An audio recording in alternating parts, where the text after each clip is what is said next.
Dada, tabriklang, keliningiz bir haftalik homilador bo'libdi. Endi nevarali bo'lasiz. O'g'lim, zo'r bo'libdi-ku. Bo'lmasa kelinni toqat qilsin, choy ichamiz. Jillimisiz dada, mumkin emas. Bunga doktor aytdi. Umuman hech narsa ichish mumkin emas, faqat yotish kerak. Tuva qildim, hozirgi kelinlar tegma nozik bo'lgan. Oldingi kelinlar qanday ayt? Dadajon, Ha, kelin. men paxta yerga ishlashga ketdim. Hay, yaxshi borib keling. Shu kelin bir kuni paxta yerni ichida tug'masa bo'ldi-da. Oling dadajon. Kelin, nima bu? Paxta yerda tug'dim. Qo'shnilar yordam berdi. O'g'ilmi, qizmi? Bilmayman, qaramadim. Aytdim-ku, shu kelin bir kuni paxta yerida tug'adi deb.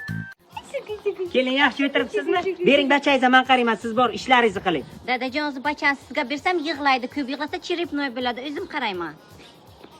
Cherepnoy? Kelin, bachangiz yig'layapti, bachangizga qarang. Bacha ko'p yig'lasa o'pkasi kengayadi. Ishlarimni bo'lib keyin qarayman. O'zingiz bilasiz. Xotin yaxshimisan? Nimadir yegasin kelyaptim, shashlik olib kelaymi? Kelin, nima bo'ldi?